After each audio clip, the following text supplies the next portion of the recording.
The transport shuttle landed on the ice moon of Vilar 9 with a soft hiss. Jake Miller grabbed his single bag and walked down the ramp into the cold air. He took a deep breath and smiled. The air was thin, but he had trained in the mountains back home. This was nothing. The Galactic Coalition Military Academy stood before him like a fortress made of black metal and blue glass. Cadets from dozens of species walked across the landing area, and every single one of them stopped to stare at Jake. He was used to it by now. Humans were new to the galactic community. Earth had only made first contact 3 years ago, and Jake was the first human selected to attend the most respected military academy in known space. He knew the rumors had already spread. He just did not know how bad they were. A tall reptilian creature approached him. It stood nearly 7 feet tall, with green scales and yellow eyes that studied Jake like he was something strange and possibly dangerous. "You are the human," the reptilian said. It was not a question. "That is me," Jake replied. "Jake Miller. Nice to meet you." The reptilian blinked slowly. "I am Wrath. We are assigned to the same squad. Follow me." Jake followed Wrath through the main gates and into the academy. The hallways were wide and clean, filled with cadets of all shapes and sizes. Some had fur. Some had scales. Some had so many limbs that Jake lost count. But all of them moved out of the way when Wrath walked past, and all of them stared at Jake. They reached a large room where 2 other beings waited. One was an insectoid creature with 4 arms and large black eyes. The other was small and covered in soft gray fur, with ears like a cat and a long tail that twitched nervously. "This is Chirik," Wrath said, pointing to the insectoid. "And this is Senna." Jake smiled and waved. "Hey, I am Jake. Looking forward to working with you all." Chirik made a clicking sound that Jake assumed was a greeting. Senna just stared at him with wide eyes and said nothing. Before Jake could say anything else, a loud voice echoed through the room. "Attention, cadets." Everyone turned. A massive figure walked through the door. He was from a species Jake did not recognize. His skin was dark gray, covered in old scars. His eyes were black and cold. He moved like someone who had seen 100 battles and won every single one. "I am Commander Zoral," the figure said. "I am your head instructor. For the next 6 cycles, I will turn you into soldiers. Some of you will fail. Some of you will quit. And some of you will wish you had never come here." His eyes moved across the room and stopped on Jake. "I see we have our first human cadet," Zoral said. His voice was flat, without emotion. "I have read your file, human. Your species is young, untested. I do not expect you to last 1 cycle." Jake said nothing. He just stood there with his hands at his sides, calm and relaxed. Zoral stared at him for a long moment, then continued his speech. He explained the rules of the academy. He explained the trials they would face. He explained that failure meant being sent home in shame. Then he led them on a tour of the facility. They walked through training rooms and medical bays. They passed the food hall and the recreation center. They went for the food hall and the recreation center. And finally, they reached the environmental simulation chambers. These rooms can recreate the conditions of any planet in the Coalition database, Zoral explained. You will train in extreme heat, extreme cold, high gravity, low gravity, and toxic atmospheres. You will learn to survive anywhere. Jake looked at the control panels on the walls. He read the numbers. The highest gravity setting was 1.3 standard. The highest temperature was 45 degrees. The lowest oxygen level was 16%. He said nothing, but he felt something twist in his stomach. These were the extreme conditions? Back on Earth, he had hiked through deserts at 50 degrees. He had climbed mountains where the oxygen dropped below 12%. His own gravity was already higher than their maximum setting. Senna stepped closer to him. "Is something wrong?" she asked quietly. Jake shook his head. "No, just thinking about home." The tour ended at the sleeping quarters. Zoral assigned each squad their bunks. When he reached Jake's squad, he paused. "The human will take the null chamber," Zoral said. Wrath made a low growling sound. "Commander, the null chamber has no environmental controls. It is a punishment room." "I am aware," Zoral said. "The human claims his species is adaptable. Let him prove it."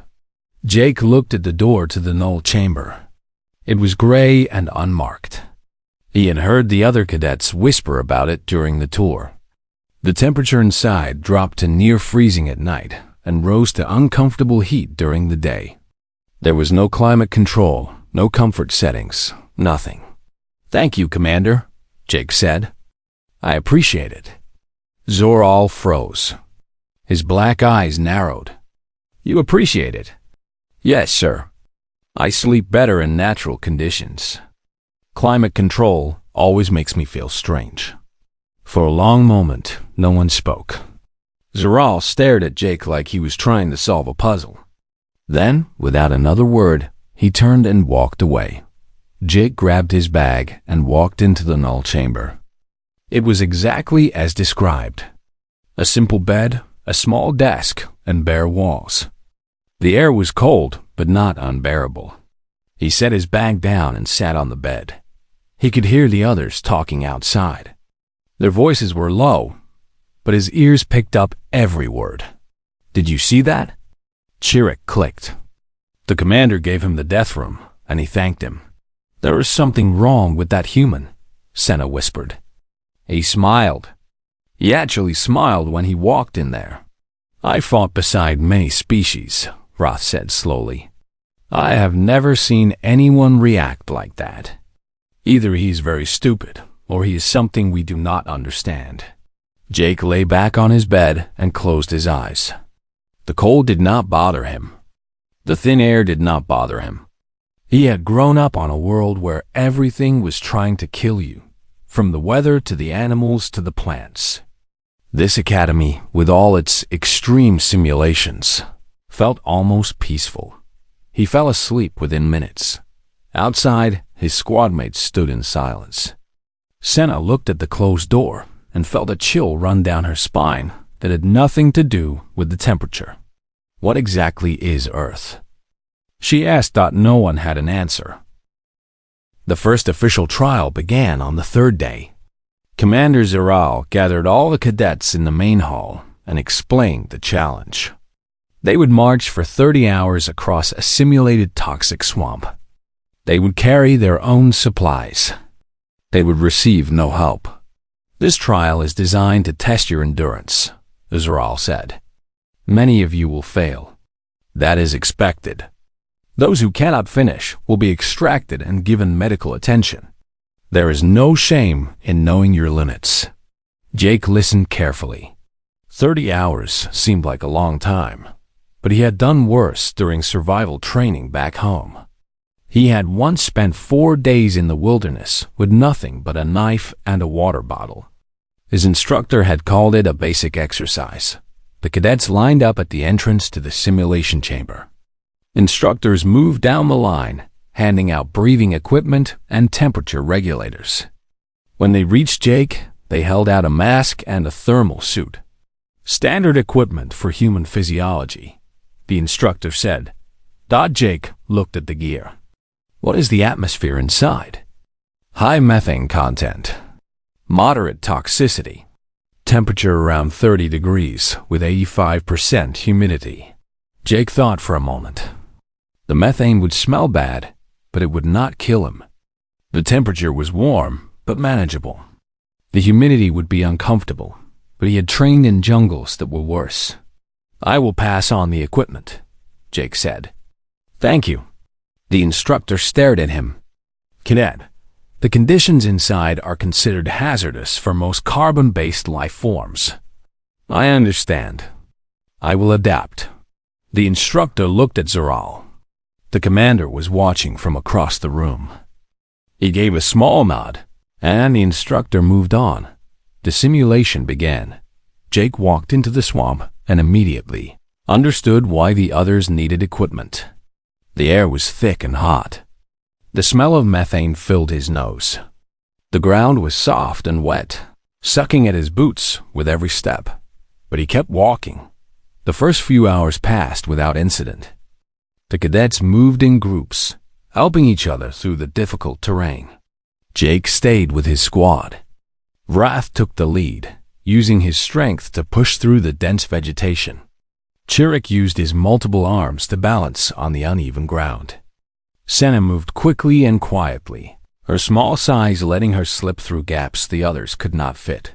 Jake walked in the middle, steady and calm. His heart rate stayed low. His breathing stayed even. He felt the heat and the humidity, but his body adjusted to it like it always did. By hour 10, cadets started dropping. The heat was getting to them. The toxic air was wearing them down. One by one, they called for extraction or collapsed where they stood. By hour 15, half the cadets were gone. Jake's squad pushed on. Wrath was breathing hard but refused to stop.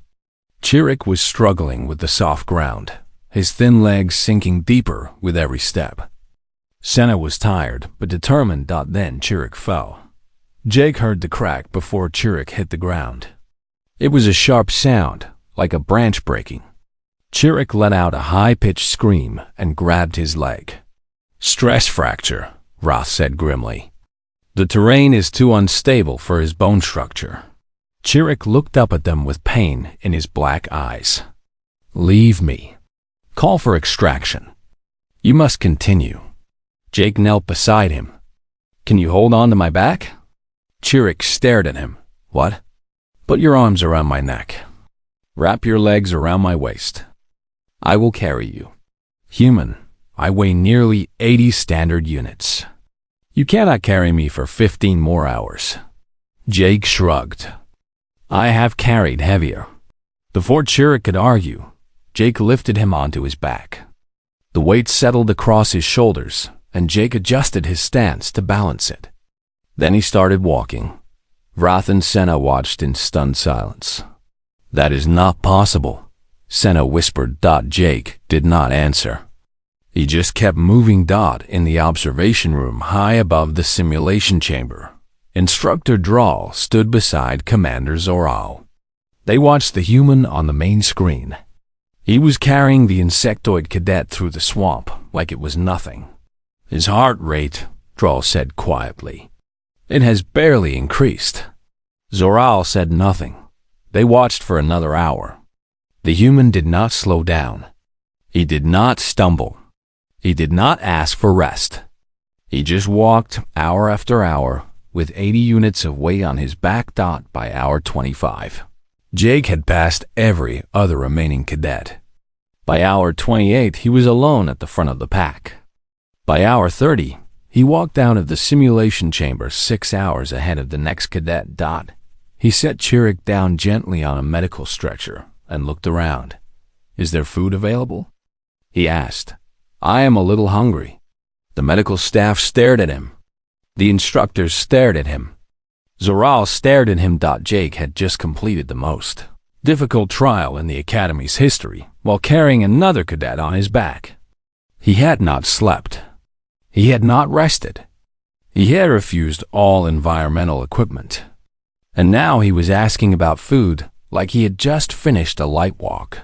Later that night, Zoral sat alone in his office. He pulled up the footage from the trial and watched it again. He watched the human climb a 40-foot rock face using only his hands.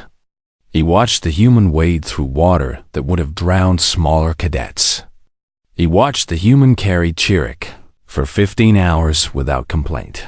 He rewound the rock climbing footage and watched it again. Then again.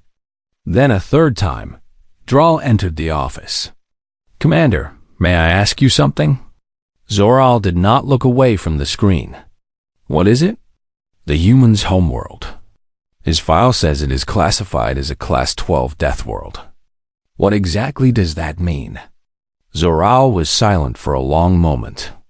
On the screen, Jake pulled himself over the top of the rock face and kept walking without pause. It means, Zoral said slowly, that everything on his planet is trying to kill him. The gravity is crushing. The predators are everywhere. The weather alone would destroy most species. And the humans do not just survive there. They thrive. Dral swallowed. And this cadet is considered average among his kind. Zoral finally looked away from the screen. His scarred face was unreadable, but his eyes held something that Dral had never seen before. Fear. That is what concerns me, Zoral said. Get out. Dral left without another word. Zoral turned back to the screen and watched the human one more time. Jake was smiling as he walked out of the simulation. He was smiling like he had just enjoyed a pleasant afternoon. Zoral closed the file and sat in the dark for a very long time. The combat assessment was scheduled for the end of the second cycle. Every cadet knew it was coming. Every cadet was afraid of it. The Academy's combat arena was a massive structure with multiple levels, platforms, and obstacles. It was designed to test hand-to-hand fighting skills in a controlled environment. The rules were simple. 2 cadets would enter. They would fight until one could not continue or surrendered. Medical staff stood ready at all times. Jake spent the morning stretching and warming up. He had trained in basic fighting styles back on Earth. Nothing special by human standards. Just the usual self-defense classes that most children learned in school. He did not consider himself a fighter. When the announcement came, he was paired with Wrath. The reptilian was not surprised. He had expected this. The instructors wanted to see what the human could do against one of the strongest species in the Academy. Wrath was nearly 7 feet tall. His scales were like armor. His claws could cut through metal. His tail was a weapon on its own. They stood facing each other in the center of the arena. The other cadets watched from the observation areas above.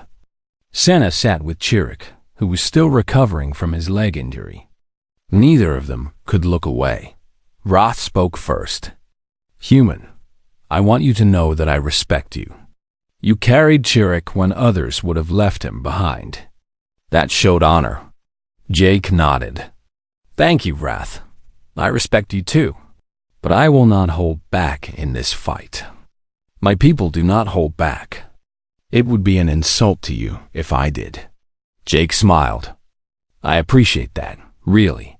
The signal sounded. The fight began. Wrath moved faster than Jake expected. For such a large creature, he was quick and precise. His tail swept low, aiming for Jake's legs. Jake jumped over it. Wrath's claws slashed through the air where Jake's chest had been a moment before. Jake rolled to the side and came up in a defensive stance. Wrath was already attacking again, a combination of strikes that would have killed most opponents. Jake took several hits. A claw caught his shoulder, tearing through his uniform and leaving a thin line of blood. The tail slammed into his ribs and he felt the impact deep in his bones. But he did not fall. He did not stop moving. In the observation room, Commander Zoral watched with narrowed eyes. The human was taking damage, but he was not going down. Any other cadet would have surrendered by now. Any other cadet would have been unconscious. Instructor Dral stood beside him. Commander, look at his movements. Zoral saw it. The human was not fighting back. He was defending, dodging, taking hits when he could not avoid them. But he was not attacking. He was watching. He is learning, Zoral said quietly. He is studying Wrath's patterns. Down in the arena, Jake continued to move. Wrath was getting frustrated. Every attack was landing, but the human would not fall. He would not surrender. He just kept moving, kept watching, kept waiting. Fight back. Wrath roared. Show me what you can do. Jake said nothing. He ducked under another tail sweep, stepped to the left to avoid a claw strike, and kept his eyes locked on Wrath's center of mass dot there. He saw it. Every time Wrath attacked with his right arm, his left side opened up for just a fraction of a second. It was a tiny gap in his defense, but it was there. Jake waited for the next attack. Wrath lunged forward with both claws extended. Jake dropped low, moving under the strike. He stepped inside Wrath's guard, placed his open palm against the reptilian's chest, and pushed dot. It was not a punch. It was not a strike. It was just a palm push. The kind of basic technique that human children learned in their first self-defense class. Wrath flew backward. He hit the ground hard and lay there, gasping for air. His eyes were wide with shock. He tried to breathe, but his lungs would not work properly. Medical staff rushed into the arena. Jake stood frozen, his hands still raised, confusion on his face. "I am sorry," he said quickly. "I held back. I did not think it would hurt him." The medical staff surrounded Wrath. They checked his chest, his breathing, his heart. After a long moment, the lead medic looked up at Jake with an expression that was hard to read. "His chest plate is cracked," the medic said. "3 of his internal support bones are fractured." "What exactly did you do?" Jake looked at his hand like it had betrayed him. "It was just a palm strike. Basic self-defense. I learned it when I was 8. The arena was silent. Every cadet stared at the human, who had just shattered a reptilian's chest with a technique he considered basic. Commander Zoral descended from the observation room. His footsteps echoed in the silence as he approached Jake. His face was unreadable, but his hands were clenched at his sides. "Explain that technique," Zoral demanded. Jake swallowed. "It is called a palm strike, Commander. You use your body weight and your legs to generate force, then transfer it through your palm into the target. It is designed to push opponents away without causing serious injury." "Without causing serious injury," Zoral repeated slowly. "Yes, sir. I held back. On Earth, a full-force palm strike can stop a human heart. I used maybe 20% of my strength." The silence that followed was deafening. Zoral turned and walked to a data terminal on the wall. He accessed the Coalition database and searched for Earth. He read the first line of the entry and stopped. Class 12 Deathworld. Sapient population, 8 billion. Apex predators. He closed the file and turned back to Jake. The human was kneeling beside Wrath now, helping the medical staff lift the reptilian onto a stretcher. He was apologizing over and over, saying he did not understand, saying he thought their species were similar. Zoral looked at his own hands. They were shaking. He had trained soldiers for 40 years. He had fought in wars that spanned star systems. He had killed more enemies than he could count. And he had never, not once, felt fear like this. The human was not special. The human said so himself. This was basic training for his species. This was what their children learned. If this was their weakness, what was their strength? Zoral did not want to know. He walked out of the arena without another word. Behind him, Jake helped carry Wrath to the medical bay, still apologizing, still confused about what he had done wrong. Senna watched from above. She looked at Chirik, and Chirik looked at her. Neither of them spoke. There was nothing to say. The human had ended the fight in one move, and he thought he had been gentle. The final phase before graduation was called the pit. Every cadet at the academy knew about it. Every cadet feared it. It was a 72-hour survival simulation designed to break even the strongest soldiers. The rules were simple. Cadets would be placed in a massive underground chamber with no light, no supplies, and no help. The temperature would drop to near freezing. Random environmental hazards would activate without warning, and predator drones would hunt them in the darkness. The goal was to survive for 72 hours. Nothing more. Jake stood with his squad at the entrance to the pit. Vrath had recovered from the combat assessment, though he moved more carefully now. Chirruk's leg had healed completely. Senna seemed nervous, her tail twitching back and forth. Commander Zaral addressed all the cadets before they entered. "This is your final test," he said. "Many of you will fail. Some of you will be injured. But those who survive will have proven themselves worthy of serving the Coalition." His eyes moved to Jake, and he held the human's gaze for a long moment. Then he looked away and gave the order to begin. The cadets entered the pit. The darkness swallowed them immediately. Jake blinked several times, letting his eyes adjust. He could see shapes moving around him, other cadets stumbling in the blackness. He could hear frightened breathing and nervous whispers. "Stay close," Jake said to his squad. "Do not spread out." We moved together. They moved deeper into the chamber. The ground was uneven, covered in rocks and debris. The temperature dropped steadily as they walked. Within an hour, Jake could see his breath in the cold air. Most species struggled in these conditions. Their bodies were not designed for temperature changes this extreme. But Jake had grown up in a world where winter could kill you in minutes if you were not prepared. This cold was uncomfortable, but it was survivable. The first predator drone attacked in hour 3. Jake heard it before he saw it. A high-pitched whine, like a mechanical insect. He grabbed Senna and pulled her down just as the drone flew past, its sensors scanning for targets. "Stay low," Jake whispered. "They hunt by movement and heat signature." The squad pressed themselves against the cold ground. The drone circled above them, searching. After a long minute, it moved on. The hours passed slowly. The environmental hazards activated at random intervals. Sections of the floor would suddenly heat up to dangerous temperatures. Gas would pour from vents in the walls.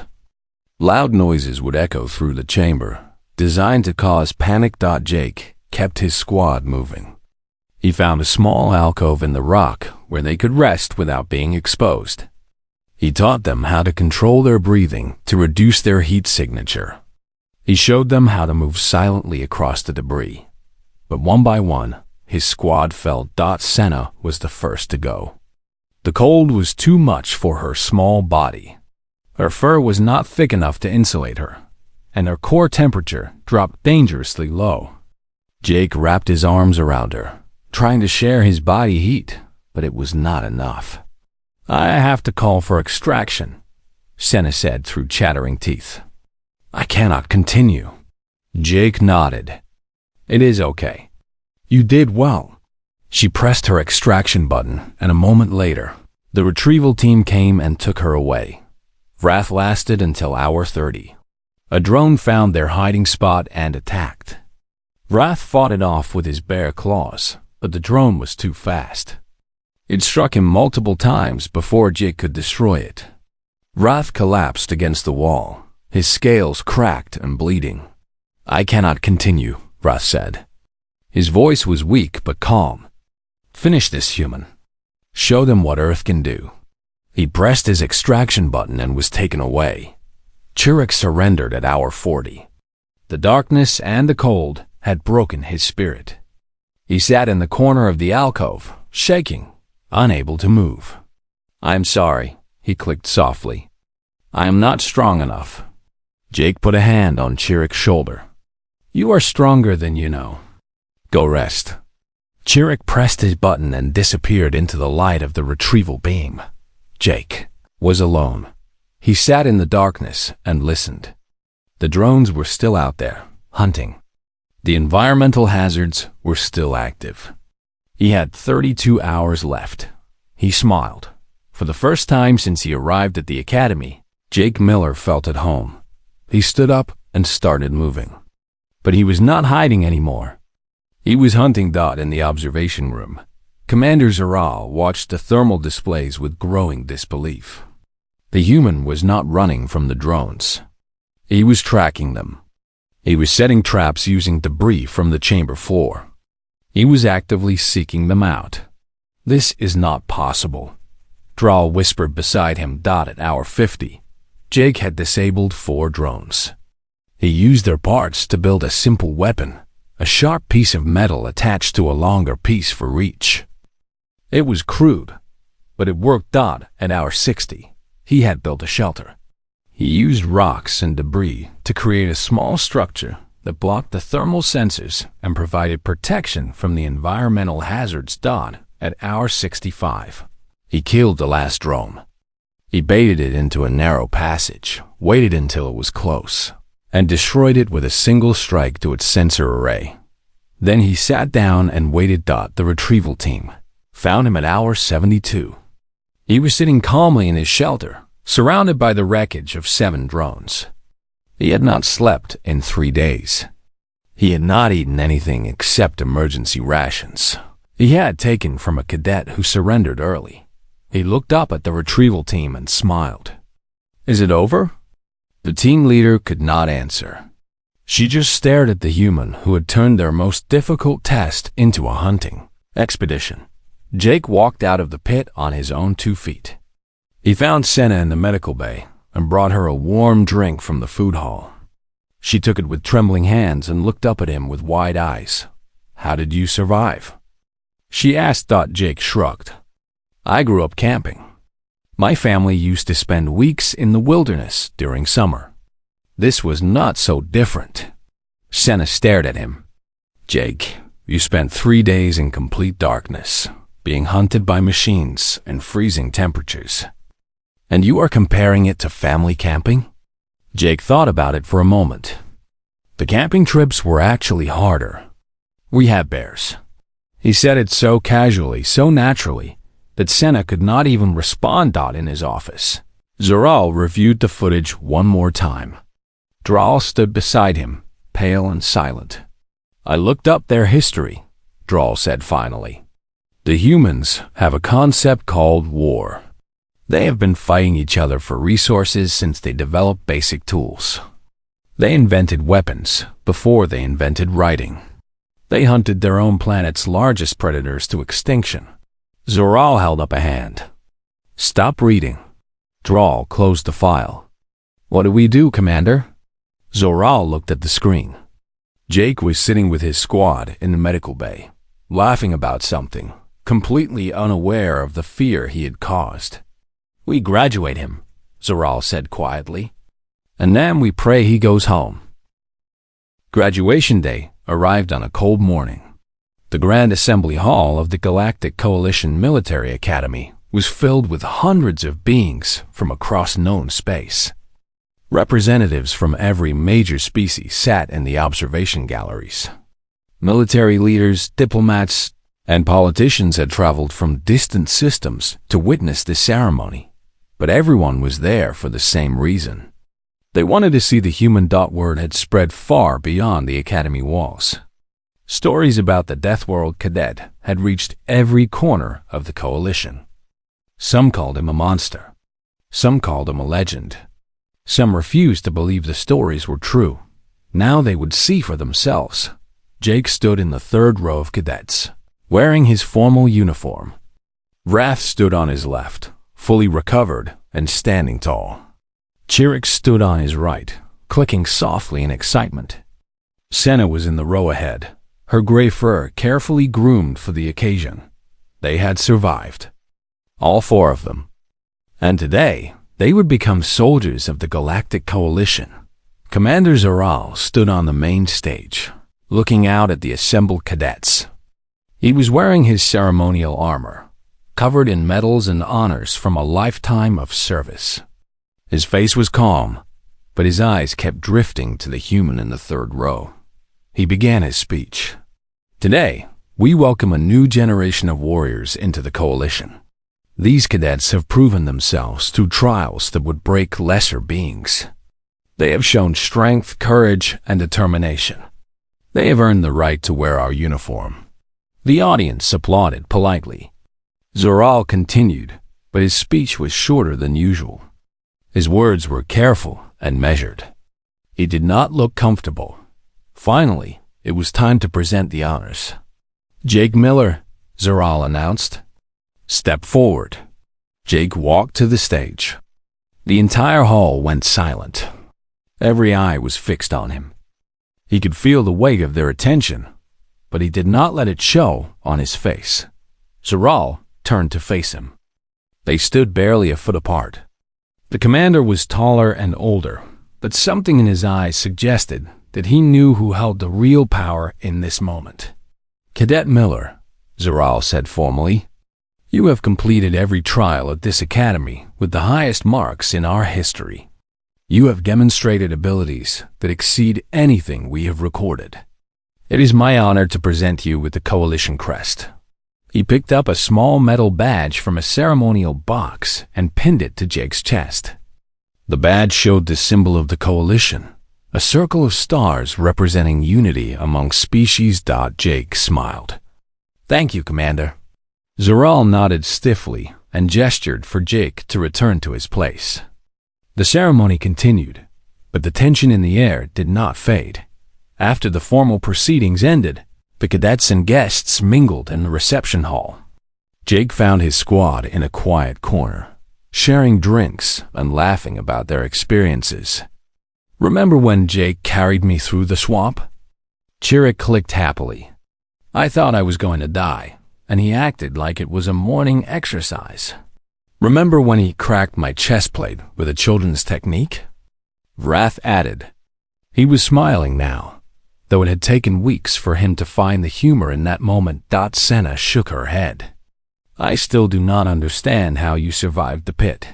3 days without sleep, hunting drones in the dark, and you called it camping." Jake laughed. "I told you. The bears were worse." A shadow fell over their group. Commander Zoral stood behind them, his expression unreadable. "Cadet Miller," he said. "A word in private." Jake followed the commander to a small balcony overlooking the academy grounds. The ice moon stretched out below them, cold and empty. The stars burned above, countless points of light in the darkness. Zoral was silent for a long moment. Then he spoke. "I have trained soldiers for 40 years. I have served in more wars than I can remember. I have seen the strongest warriors in the galaxy tested to their limits." He paused. "I have never been afraid of a cadet before." Jake said nothing. He just listened. "Tell me something, human. Are there more like you on your planet?" Jake thought about the question. He thought about his family back on Earth. His father, who worked construction and could lift twice his own body weight. His sister, who ran marathons for fun. His mother, who had once scared off a wild animal with nothing but a stick in her voice. "Commander," Jake said slowly, "I was an average student back home. I finished in the middle of my class. My sister was faster than me. My father was stronger. My mother was braver." He looked at Zoral with honest eyes. "I am not special by human standards." Zoral stared at him. The fear in his eyes deepened. "You are dismissed," he said quietly. "Go home, Cadet Miller. Go home and stay there." Jake nodded respectfully and walked away. He did not understand why the commander looked so disturbed, but he did not ask questions. He had learned enough about alien cultures to know when to leave things alone. That night, after the celebration ended and the guests departed, Zoral sat alone in his office. He composed an encrypted message to Coalition High Command. He read it 3 times before sending. The message was simple. Recommend immediate diplomatic priority for Earth. Establish friendly relations at all costs. Do not provoke. Do not threaten. Do not engage in military conflict under any circumstances. Repeat, do not engage. The humans do not know their own strength. If they ever realize what they are capable of, nothing in this galaxy will stop them. He pressed send and leaned back in his chair. His hands were shaking again.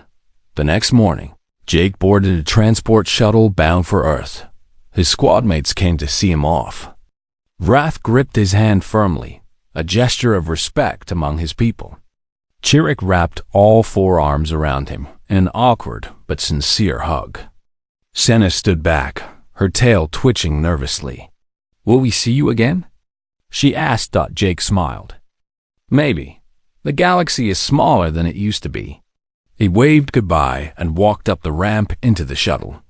As the doors closed, he took one last look at the academy that had tested him, challenged him, and ultimately feared him. He still did not understand why everyone seemed so nervous around him.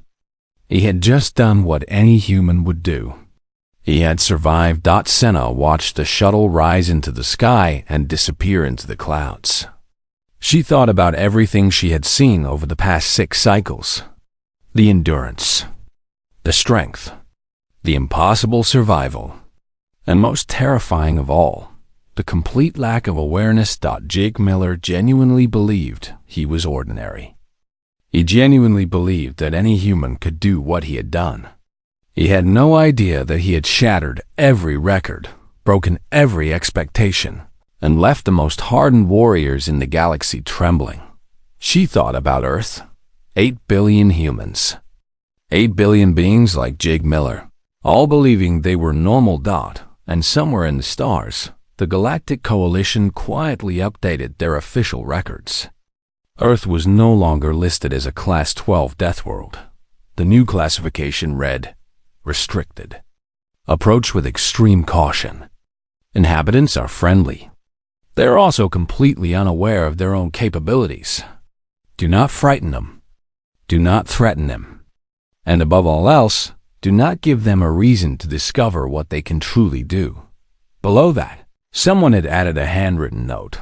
They think they are weak. For the sake of the galaxy, let them keep believing that. The stars continued to burn. The coalition continued to grow.